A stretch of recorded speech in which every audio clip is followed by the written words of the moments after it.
நாம் இன்றைக்கி பார்க்க போகிறது ரொம்ப சிம்பிளான முந்திரி ஷேப்பில் இருக்க ஒரு ஸ்நாக்ஸ்.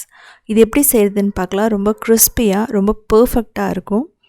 குழந்தைகளுக்கும் சரி, இந்த டீ டைமுக்கும் சரி, இல்லைனா தீபாவளிக்கும் சரி, ரொம்ப ஸ்பெஷலான ஒரு ஸ்நாக்ஸ்ன்னு சொல்லலாம். அதுக்கு மைதா 1.25 கப் எடுத்துக்கலாம். அதுக்கப்புறம் ஓமம், அதாவது அஜ்வைன், கேரம் சீட்ஸ்ன்னு சொல்லலாம். இது 1 டேபிள் ஸ்பூன். உப்பு தேவையான அளவு, பெருங்காயம். முதல்ல இதெல்லாம் மிக்ஸ் பண்ணிக்கலாம். இதுக்கப்புறம் பேக்கிங் சோடா கொஞ்சம் போட்டுக்கலாம். அதையும் நம்ம நல்லா மிக்ஸ் பண்ணிக்கலாம். தேவைப்பட்ட ஃப்ளேவருக்கு மிளகாத்தூள், ஜீரகத்தூள், சாட் மசாலா, பெப்பர் பவுடர் கூட ஆட் பண்ணிக்கலாம். இப்போ இதில் நான் நல்ல சூடான எண்ணெய் ஒரு 2-3 டேபிள் ஸ்பூன் போட்டுட்டு இதையும் நம்ம நல்லா மிக்ஸ் பண்ணணும். ஸோ அப்போ தான் அந்த மாவு பார்த்திங்கன்னா நல்லா வெந்திருக்கும், நல்லா கிறிஸ்பினஸ் வரும். எண்ணெய் வேணாம் அப்படின்னா நீங்கள் நெய் போட்டுக்கலாம். ஸோ இதெல்லாம் நல்லா மிக்ஸ் பண்ணி முடிச்சதுக்கப்புறமா நம்ம கொஞ்சமாக தண்ணி ஊற்றி செமி சாஃப்ட் டோ மாதிரி கொண்டு வரணும். அப்படின்னா என்னென்னா, ரொம்ப சாஃப்டாக இருக்கக்கூடாது, ரொம்ப ஹார்டாகவும் இருக்கக்கூடாது. அந்த மாதிரி ஒரு டோ நம்ம ரெடி பண்ணிக்கணும்.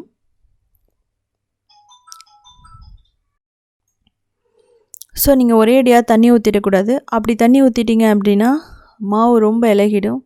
சப்பாத்தி மாவு மாதிரி இருந்ததுன்னா இது நல்லா வராது, கிறிஸ்பினஸ் வராது.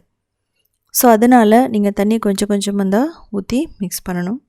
தேவைப்பட்டால் நீங்கள் தேங்காய் பால் கூட ஊற்றிக்கலாம், ஒன்றும் பிரச்சனை இல்லை. 20 நிமிஷம் மூடி அப்படியே வச்சிடணும். ஸோ 20 நிமிஷத்துக்கு அப்புறமா 1 நிமிஷம் நல்லா நம்ம மிக்ஸ் பண்ணணும்.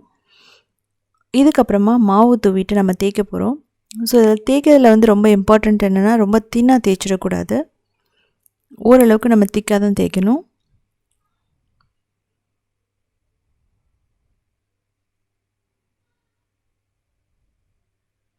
ஸோ இதில் பார்த்தீங்கன்னா, உங்களுக்கு ஃப்ளேவர் வேணும் அப்படின்னா நீங்கள் ஸ்பினச் ஆட் பண்ணிக்கலாம். அதாவது பாலக்கீரையோ இல்லை ரெட் கலருக்கு பீட்ரூட்டோ இல்லை அப்படின்னா கேரட்டா இல்லைன்னா டொமேட்டோ அரைச்ச பியூரி அதை கூட போட்டுக்கலாம்.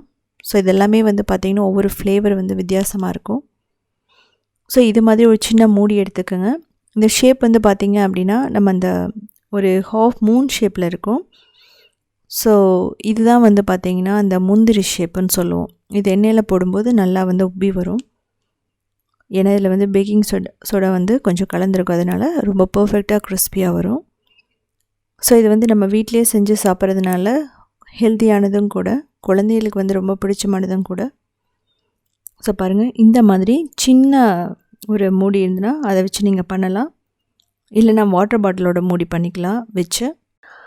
ஸோ அப்படி இல்லைன்னா உங்கள்கிட்ட குக்கி கட்டர் இருக்கும், அதுலேயும் நீங்கள் பண்ணிக்கலாம் சின்னதாக. ஸோ உங்களுக்கு இவ்வளோ சின்னதாக வேணாம், பெருசாக வேணும்னா நீங்கள் அப்படி கூட பண்ணிக்கலாம். ஸோ உங்களுக்கு எந்த ஷேப்பில் வேணுமோ அதே மாதிரி நீங்கள் ஃபஸ்ட்டு ஷேப் செஞ்சு எடுத்து வச்சுக்கணும். ஸோ இது ஒட்டாமல் இருக்கணும் அப்படின்னா நீங்கள் மேலே மாவு தூவிக்கலாம். இதே மாதிரி தான் நம்ம கோதுமையிலையும் பண்ணலாம். ஸோ கூடிய சீக்கிரமாக கோதுமையில் எப்படி பண்ணுறதுன்னு சொல்லிவிட்டு நான் வீடியோ போடுறேன். இது பார்த்திங்கன்னா மைதா அளவுக்கு நல்ல கிறிஸ்பினஸ் இருக்கும். ஸோ அதுக்கும் நான் சின்ன டிப்ஸ் உங்களுக்கு சொல்கிறேன். ஸோ கோதுமை மட்டும் போடக்கூடாது, கோதுமையோட ஒரு சில பொருட்கள் சேர்த்தா மட்டும்தான் இந்த கிறிஸ்பினஸ் வரும். ஸோ பாருங்கள் எந்த அளவுக்கு ரொம்ப பர்ஃபெக்டாக நம்மகிட்ட கட் பண்ணுதுன்னு சொல்லிட்டு.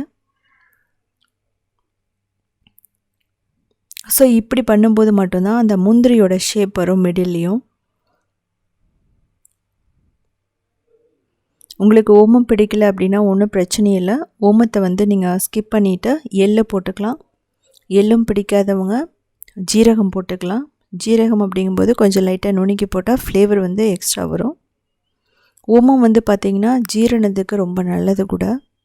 ஸோ முதல்ல இதெல்லாம் நம்ம ஷேப் பண்ணி எடுத்து முடிச்சதுக்கப்புறமா ரிமைனிங் மாவு இருக்கும். ஸோ அதை என்ன பண்ணலாம் அப்படின்னா, திரும்ப இந்த டோ மாதிரி பண்ணி இதே மாதிரி நம்ம கட் பண்ணிக்கலாம் தேய்ச்சி. ஸோ இதை எடுத்துகிட்டு திரும்ப நம்ம பண்ணிக்கலாம் அதே மாதிரி. ஸோ அதனால் எதுவுமே பார்த்திங்கன்னா நமக்கு வேஸ்ட் ஆகாது. ஸோ இப்போ நம்ம எண்ணெயை சூடு பண்ணிக்கணும். அதில் கொஞ்சம் போட்டு பார்க்கணும், இமீடியட்டாக வந்துடக்கூடாது மேலே அந்த சின்ன பால். அது மெதுவாக எலும்பி வரும்போது கரெக்டான ஆயில் இருக்குன்னு அர்த்தம் சூடாக. இப்போ நம்ம இதை போட்டுடலாம். எப்போவுமே லோ மீடியமில் வச்சு தான் நம்ம ஃப்ரை பண்ணணும். ஒரு 12 மினிட்ஸ்க்கு மேலே இது ஃப்ரை ஆகும். அதுவும் லோவில் தான். ஸோ இதே மாதிரியே நீங்கள் லைட் ப்ரௌனாக வர வரைக்கும், அதாவது கோல்டன் ப்ரௌனாக வர வரைக்கும் நம்ம ஃப்ரை பண்ணி எடுத்துகிட்டே இருக்கணும். ஸோ நம்ம போட்ட உடனே மிக்ஸ் பண்ணிடக்கூடாது, ஷேப் வந்து உடஞ்சி போயிடும். ஸோ அதனால் போட்டுட்டு ஒரு 2 மினிட்ஸ் விட்டுட்டு அதெல்லாம் மேலே அதுக்கப்புறம் நம்ம ஃப்ரை பண்ணலாம். இது வந்து பார்த்திங்கன்னா 1 மந்த் வரைக்குமே நமக்கு கெட்டு போகாது. ஸோ பாருங்கள் எந்த அளவுக்கு அந்த கிறிஸ்பினஸ் நமக்கு வந்துகிட்டே இருக்குன்னு. நம்ம எண்ணெயில் போட்டோன்னா வந்து இம்மீடியட்டாக எடுத்துடக்கூடாது. அதே மாதிரி ரொம்ப சூடான எண்ணெயில் போட்டுட்டிங்கன்னா வெளியே வந்து ப்ரௌன் ஆகிடும், உள்ளே வந்து கிறிஸ்பினஸ் வராது.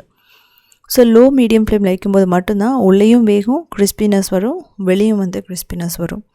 அப்போ தான் வந்து பார்த்திங்கன்னா 1 மந்த் வரைக்கும் வச்சுருக்கும்போது கெட்டு போகாது. ஸோ இது வந்து பார்த்திங்கன்னா ஆயிலும் வந்து அந்த சத்தம் அடங்கும், அந்த டைமில் நம்ம எடுக்கலாம். ஸோ நம்ம மைதாவில் போட்டதுனால கலர் வந்து ரொம்ப வராது. ஸோ இது மாதிரி ஒரு வெளிர் மஞ்சள் நிறமாக வரும், ஒரு லைட் ப்ரௌனாக.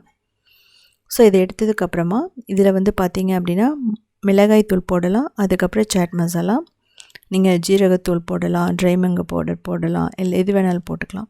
ஸோ போட்டு மிக்ஸ் பண்ணிக்கலாம். அது ரொம்ப முக்கியமானது. இது சூடாக இருக்கும்போது பண்ணிங்கன்னா மட்டும்தான் அதோட ஒட்டும், இல்லைன்னா அது ஒட்டாது. ஸோ அது மாதிரி நீங்கள் பண்ணிக்கலாம்.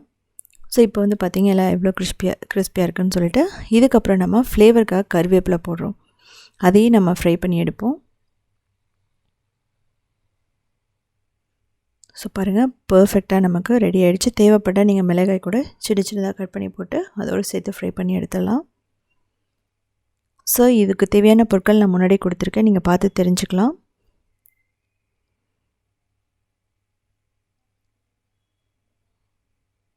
ஸோ பாருங்கள் செகண்ட் பேட்சும் போட்டுட்டு எக்ஸ்ட்ரா வந்து மேலே ஃப்ளேவருக்காக ஸ்பைசஸ் போட்டுட்டு நான் மிக்ஸ் பண்ணிடுறேன். ஆறுனதுக்கப்புறம் தான் நீங்கள் ஒரு ஏர்டைட் கண்டெய்னரில் போடணும். சூடாக போடும்போது ஸ்டீம் வந்து அது கெட்டு போயிடும்.